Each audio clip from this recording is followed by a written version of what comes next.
Hello, what's up mga ka-J-Vlog? Welcome ulit sa panibagong video, and for today's video, ayan, i-game test natin ngayon 2024 itong iPhone 11. Maganda pa kaya to for gaming? Tara mga ka-J-Vlog, check natin.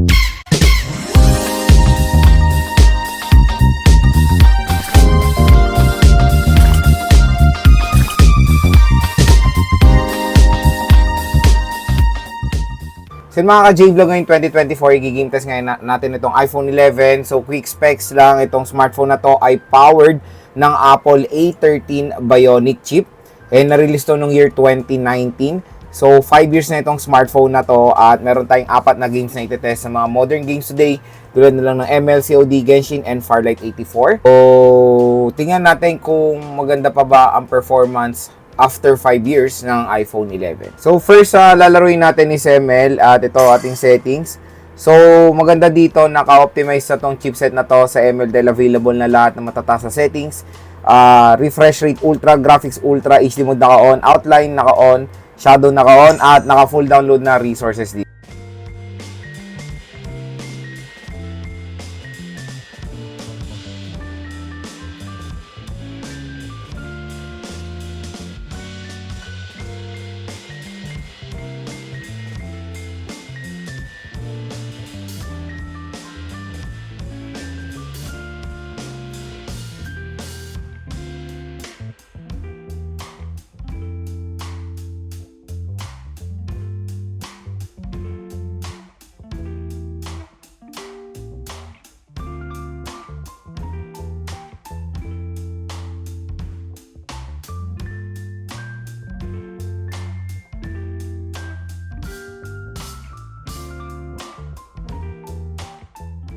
So pagdating sa Mobile Legends, napakaganda ng performance dyan ni iPhone 11 hanggang ngayong 2024. Super playable pa siya sa mga matataas sa settings, no frame drops at all, no lag. So makakalaro kayo na mabuti ng Mobile Legends dito sa iPhone 11 ngayon 2024. Super playable po siya. And maganda yung performance niya. Kaya kung naghanap kayo ng isang iPhone na solid ang performance sa ML, okay, recommend ang iPhone 11. So next naman is Farlight 84. Ito ang ating settings dito. So graphics natin is extreme. Tapos frame rate high.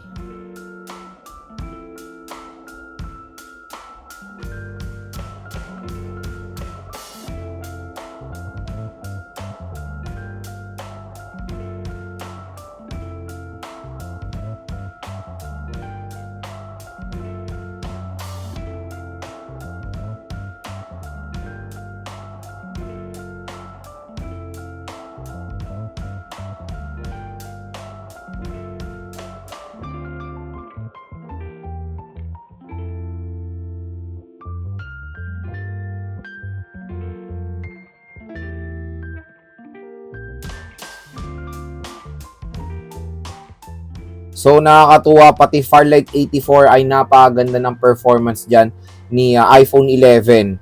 So far wala naman tayong experience sa mga malalang frame drops habang naglalaro. Ang ganda rin ng movement, smooth naman siya. And no lag din or delay habang naglalaro. So nakakatuwa, 2019 na smartphone ay kayang i-handle ang isang heavy game ngayon 2024. Partida nakaset pa tayo sa mataas sa settings at ganito ang performance ng iPhone 11 sa Farlight 84. Playable na playable. So next naman is COD. Ayan. So nakaset din tayo sa mataas. Graphics very high at frame rate natin nasa max.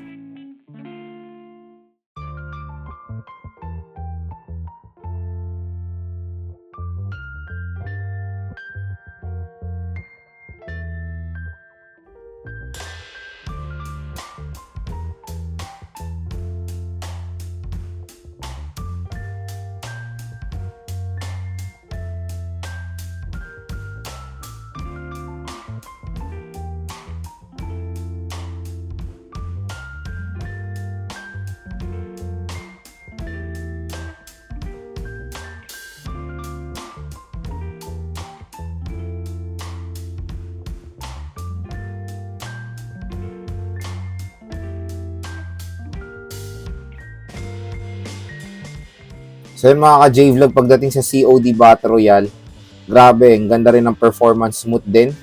Dito sa iPhone 11, rotation and all, napaganda ng graphics, available sa mataas sa graphics and high frame rate. Solid pa rin, COD, dito sa iPhone 11 hanggang ngayon 2024. And naka-iOS 17 pa itong smartphone na to.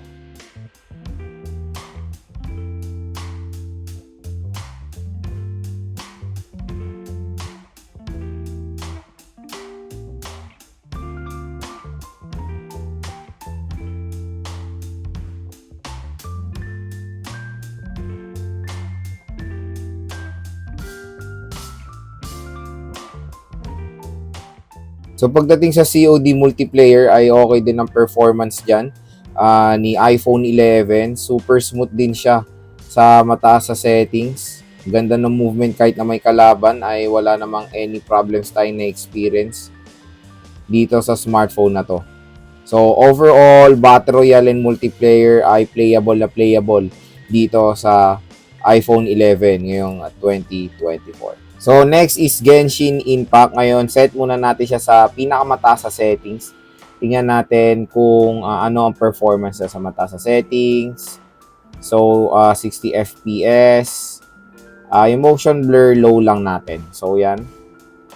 Grabe, pag sinet nyo sa high settings, very detailed siya. And wow! Feel nyo yung smoothness ng movement niya pag naka 60 FPS. Motion blur, medyo may konting hiccups pag nagro-rotate tayo. Pero nice. Ayan, may mga frame drop. Pero grabe, ang ganda pag naglaro kayo ng high settings ng Genshin sa iPhone 11. And nakakatuwa.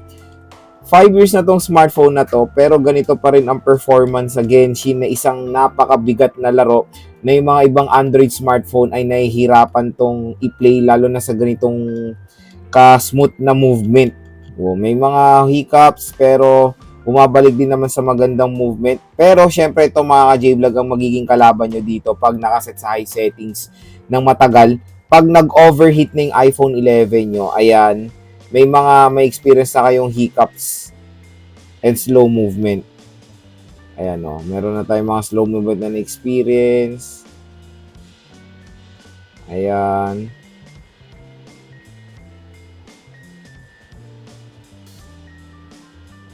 Medyo nagiging na siya, warm na dito sa bandang joystick. Pero try natin i-off yung motion blur. Baka mas mag-light siya. Mas gumaan yung load. Try natin motion blur off. Pero high settings pa rin. 60 FPS. Pero yan, playable siya sa Genshin. Itong iPhone 11 na ngayong 2024. Pero yun nga, tulad na sinabi ko sa inyo, pag nakaset to sa mataas sa settings ng matagal, mabilis to mag-overheat at mag-auto dim na siya at yun na magre-resulta ng mga malalang frame drops dito sa smartphone na to. So yun mga ka-J-Vlog, nakita nyo na ang gaming performance ni iPhone 11 ngayong 2024. So nakakatuwa na 5 years na itong iPhone 11 pero still kaya niya pa rin makipagsabayan sa mga smartphones na kapresyo niya na ngayon. Kung i-base mo yung 256 na ito is nasa 17K. Kayang-kaya niya pa makipagsabayan sa mga mid-range 5G smartphone na kapresyo niya ngayon 2024. So, nakakatuwa talaga ang software optimization ng Apple. Biruin nyo yun, 5 years na itong smartphone na to with Apple A13 Bionic chip pero still kaya niya pa rin makipagsabayan hanggang ngayong 2024. At ang maganda balita, support niya pang iOS 18. And itong giname test nating iPhone 11 ay naka-iOS 17 po ito mga J-Vlog. So, nasa latest software siya ng iOS. And tingnan nyo naman lahat ng tinest nating games ay lahat naka-high settings at naka-optimize na. Tapos na-handle niya pa yan ng pretty well. Kaya sa mga naghahanap ng isang iPhone na pwede rin pang gaming, iPhone 11 is good to go lalo na very affordable na lang. Pero kung maglalaro kayo dito, I suggest ang pinaka-minimum na storage is 120GB. Pag talagang more on games kayo, 256 pwede na rin sa inyo mga ka-J-Vlog. 64GB, sobrang baba niyan sa gaming. Hindi ko na yun marirecommend pag 64GB pag maglalaro kayo sa iPhone 11. At ang pinaka main na magiging kalaban nyo sa iPhone 11 nyo is of course the battery. So pag maglalaro kayo dito siguro 3 to 4 hours ang tatagal nito. Depende na lang of course sa condition, sa brightness at sa mga settings na laro nyo. Pero pag straight kayo maglalaro dito, panigurado hindi po ito aabot ng isang araw at expect nyo na medyo iinit na rin yung smartphone nyo. So, itong iPhone 11 ko, nung nag-game test tayo, medyo uminit na rin yung side niya. Pero overall, pero kung mapapansin nyo, kahit naman nag-overheat na siya, ang maganda doon, ang sign doon pag nag-auto dim na siya, yun yung sign na nag-overheat. Pero nakakalaro pa rin naman kayo dito sa iPhone 11. So yun, okay na okay pa rin itong iPhone 11 ngayon 2024 at napakamura na lang ng pre-love neto sa Green Hills at makakabili pa rin kayo ng brand new neto sa Green Hills mga ka-J-Vlog. Syempre wala na iba kundi sa mga nire-recommend kong shop. Kay Ate Mayet, CMB Gadgets, Ate Annette, ZMB Cellphone Accessories, and of course, Ate Malin Gadget Shop. Yung mga Facebook page nila ay nasa description box, yung mga link. PM na kayo kung meron kayong mga inquiries about sa mga iPhones at pag sinabi nyo napanood sa vlog, automatic yan 500 pesos cash discount.